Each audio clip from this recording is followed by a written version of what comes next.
everybody, and welcome to Regah Bivrit, Parashat Vayechev. And of course, Chag Chanukah Sameach to all of you. This Torah portion in chapter 37, verse 1, starting with an important paradox. It says, Vayechev Yaakov be'eretz megurei aviv be'eretz Canaan.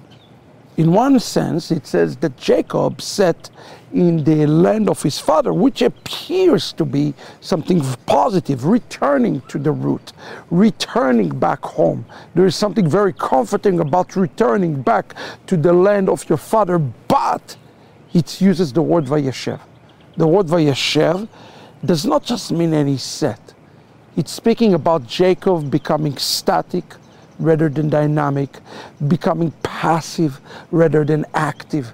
There is an important lesson to have with word Vayechev, because immediately after that, we're seeing the terrible tragedy that takes place between Joseph and his brothers. The rabbis of Israel teach us that all the story, all the calamity that took place between Joseph and his brothers is because Jacob had set. He was passive. He was not willing to continue the repair. As a reminder, last week in the portion when Jacob met Esau, he promised Esau that he's going to go and rectify him. He's going to come and visit him. But it says that he never did. He went to Sukkot and Esau returned back. The text says, back to his old ways. Pay attention to this. The word Vayechev here in the text suggesting to us that when one becomes passive, calamities come upon his life. If one wants to overcome the travails of the Messiah, he must be active. And here in the text, he's telling us the following: Ele toldot Yaakov, Yosef ben 17 shana. Again, here's the generation of Jacob. There is a pause there in the text. Why? Because he's speaking about the new birth that is coming into Jacob's life. You see, there's a new chapter that Jacob is entering into. It's the chapter, the most difficult chapter of his life. It's a chapter of his life of Vayechev. There is a different chapters of that, and we must be very careful of that, friends, of those chapters, the chapters of Vayechev in our own life, beloved. And it says here that Yosef ben 17 shana. Now here is the interesting things about Joseph that I want you to think about. Haya ro'eh et Echav. The literal text says, Haya, he was, ro'eh, shepherd. Now there's this little conjunction, et Echav. The conjunction et refers to the possession of his brother. He is shepherding his own brothers. What the text suggesting here, that he is shepherding his own brother. Joseph is a shepherd after his own brothers. We have to understand what he's doing.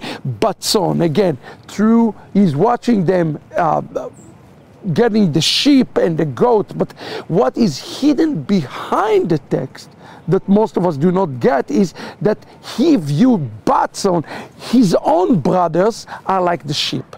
He is the shepherd and they are the sheep. The text suggesting here that Joseph is the great shepherd over the sheep that is his own brothers. This is absolutely incredible. And of course here it says just later on, וישראל אהב את יוסף מכל בניו כי בן סיכונים הוא לו. And it says here that Israel loved Joseph.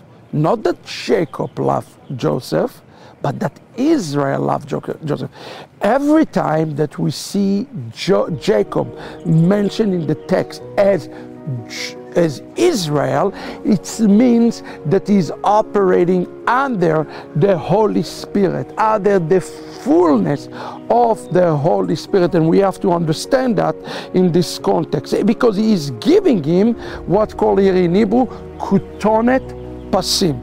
Now, this term, kutonet pasim, translated in your own Bible as a coat of many colors. But that's not what the Hebrew said. The Hebrew uses the term pasim. The word pas in Hebrew means a garment of stripes. Stripes, like it says, by his own stripes we were healed. Now, the interesting thing that this kutonet, this garment that's called pasim, is rooted in the Hebrew word piyusim, which is reconciliation. Another way to think about the garment is the garment of reconciliation. And the question is, how can you call the garment that brought so much division, how can you call it the garment of reconciliation? Well, beloved, we learned something very important about the same garment. The garment was not the real issue with the brothers. It simply revealed what was inside their hearts, and it's allowed this calamity ultimately allowed to bring reconciliation in the end, after the troubles and the tribulation. But at the end of the day, the division is also going to bring reconciliation. I love the way David Ben-Gurion said it. He said, sometimes we have to go to war in order to have peace. This is exactly this story of Joseph and his brothers. They have to have kutonet pasim, a garment of reconciliation, to bring shalom straight back into this dysfunctional family. And this is, friend, the Regah Bivrit for this week. Shalom, everybody.